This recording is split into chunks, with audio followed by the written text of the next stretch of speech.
So Airbnb reported it was Q4 for them and full year 2024. So I've got from each segment, but revenue on the quarter was $2.5 billion, up 12% year on year. Net income of $461 million. That's about a 19% margin. $765 million of adjusted EBITDA, 31% margin. $466 million in op cash, about 19% margin. $458 million in free cash flow, about 18% margin. Always been a good free cash flow generator, Airbnb, and that's coming through again. On the year, Steve, $11.1 billion in revenue, up 12%. It's still 12% if you exclude FX as well. So not being too impacted. $2.6 billion in net income, 24% margin. $4 billion in adjusted EBITDA, 36% margin. $4.5 billion in op cash, $4.5 billion in free cash flow. So 40% margin on your free cash flow as well. Really decent year for Airbnb. In terms of their actual business performance, there was 111 million nights and experiences booked, which is up 12% year on year.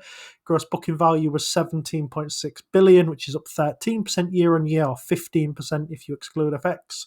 491.5 million nights and experiences booked on the year, up 10%, and 81.8 billion in gross booking value, up 12% year on year, or 12% year on year if you exclude FX. Decent numbers from the business, Steve. Business looks to be doing pretty well. In terms of the balance sheet, they've got 10.6 billion in cash and cash equivalents at the moment, including short-term investments and some restricted cash, as well as 5.9 billion of funds held on behalf of guests. In terms of capital allocation, they repurchased $838 million worth of their stock through the quarter. They've still got 3.3 billion left to purchase under the original 6 billion repurchase authorization that I think we covered, Steve. I think you covered it last time it was announced. In terms of the outlook, they said that in 2024, we successfully outpaced the travel industry's growth, and in 2025, we aim to build on this momentum. Our strategy to deliver industry-leading growth remains, improving our core business, which they have done. They've rebuilt the tech stack completely from the ground up to improve app speeds and the way it works. To accelerate growth in global markets, to launch and scale new offerings, beginning with our summer release. Now, the summer release, Steve, just so in case you didn't know what that is, they're going to completely relaunch experiences in May of this year. The relaunch of this sort of area is basically focusing on engaging travelers and locals through both niche and mainstream offerings in the area. So there's going to be things like unique experiences, like my brother did this, making handmade pasta with grandma in Rome, and things like that. There's also going to be ticketed experiences. They want to offer ticketed experiences as part of your Airbnb. So if you want to go to Paris and make croissants with grandma, you can also buy your Eiffel Tower tickets as well while you're over there. So while you're in the app. So this is Airbnb's big idea to expand beyond accommodation in 2025. In terms of trends, they said more unforgettable stay options is what they think these are the things that they think people are going to pick, essentially. A rising demand for hidden gems, a rising demand for off-the-grid style escapes, and longer stays to attract people like, the digital nomads who can work any way they want. And they think that sustainability will be something that people are looking for. So I thought that was pretty interesting. Just to finish off the guidance, they said that Q4 was their highest nights and bookings quarter in terms of growth in 2024. They're excited by the strong demand that they're seeing going into 2025. They're expecting revenue of 2.23 billion to 2.27 billion, which will only be year-on-year growth of about 4 to 6 or maybe 7 to 9 if you're excluding the impact of effects.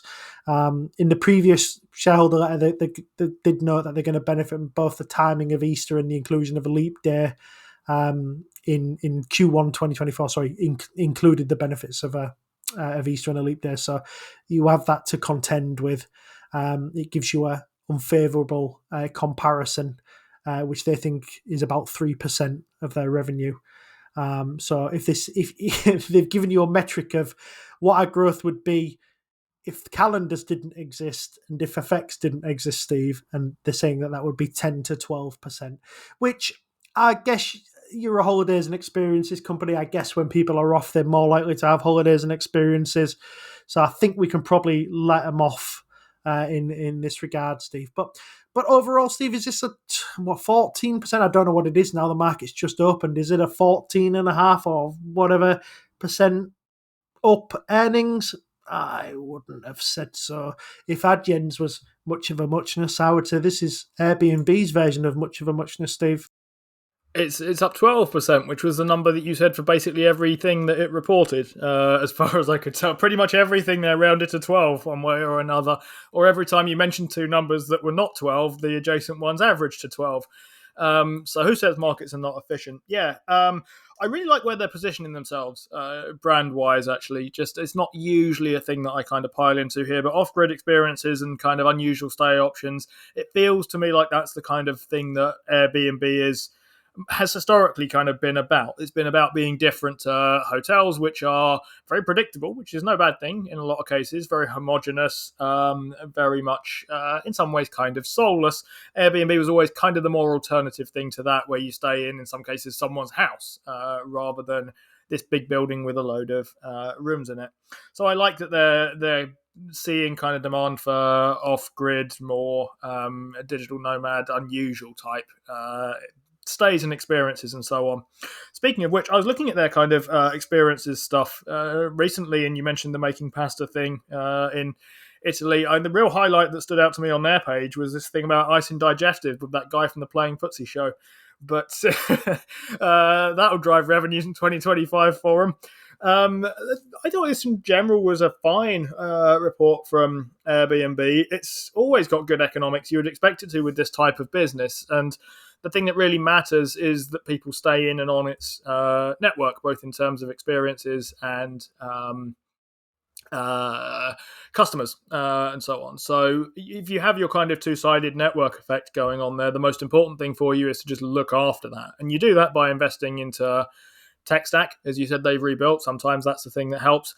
Also making sure that you are on trend and where the puck is heading with this kind of thing. And I think they're doing a very good job here. 12% higher. This has historically been another kind of fairly, or it feels like it's been a fairly volatile thing. I said to you, the higher the PE, the more people seem to like it with Airbnb, which is sort of slightly counterintuitive, at least to my mind anyway. But it does seem to be the case that good news can really move the stock in either direction. Actually, on earnings. Yeah, it definitely does. It's a strange stock to hold because I've bought and sold this stock now 4 times. And every time I buy back in and I put in the pie, I'm bringing Airbnb in because it's trading at like $90 or something, and that's just too cheap for a business of this quality. I almost permanently get like a chain of people saying, but it's shit. Everybody hates it. And you're like, I don't know whether you've ever read the financial reports of this company, but it is exactly the opposite. You just look at the numbers. Everybody loves it. And it's growing at a ridiculous rate. There's just no way that these are big numbers. We're talking about 451 million bookings a year. Essentially, in terms of nights, I suppose, nights and experiences. That's a lot of bookings, and for those numbers to grow at 12% and 10% is another 45 million nights booked. It's got the network effect in that all the best experiences and lodges and hotels are on Airbnb because that's where all the people are, and all the people are there because all the best lodges are there. And it's a wonderful little circular economy that they've built. And the fact that they want to become this all singing, all dancing app with ticketing and lodging, and you could build a full holiday on how long is it going to be before you rent cars and things like that in it as well, Steve. And they're taking a cut out of that. It's going to be the future for it looks pretty good now. Whether that future is almost entirely priced in today is difficult to say. I used to think that this thing tops out at about sort of $145. I was a kind of a hesitant owner around that kind of mark, and it was getting there. I've got to take another look at that. It's $100 billion company today, but I suppose in the grand scheme of today's economy, $100 billion is probably a small cap, Steve. It's getting that way. I mean, you were right on the idea it was going to top out at 145 until about today or so, where it's gone pretty much from that and then up fairly sharply. I see what you mean. It's getting kind of top ended here. The network effect is powerful, and it's always good to see, I think, with a company that has a big network effect like this. Amazon is another example. Wise to an extent is another example, though they're not on the same scale. That when they don't get complacent with these things, because the trouble is when they turn around quickly. And if you do happen to lose or start losing market share, it's very hard to get it back again, because it's difficult to lose it, difficult to win it back again. And so it's good to see them kind of not being entirely complacent and starting to fling out dividends all over the place is my main observation. They have done a buyback before, which I didn't think was unjustifiable, because the other options that I saw people suggesting for what they ought to do with the cash were terrible. And in that case, I thought, fine, a buyback's probably defensible. But generally speaking, I'm pretty positive on Airbnb, but I also think now may not be the time to be looking at this thing. You've been watching a segment from the Playing FTSE show, brought to you in association with our favourite broker, Trading 212. For the full version of the show, check us out on Spotify, Apple, or wherever you get your podcasts. And if you open a new account for Trading 212 using the link in the description, there's a free fractional share in it for you. Just make sure that you use the code FTSE when you sign up. Terms and conditions apply, and do remember that when investing, your capital is at risk.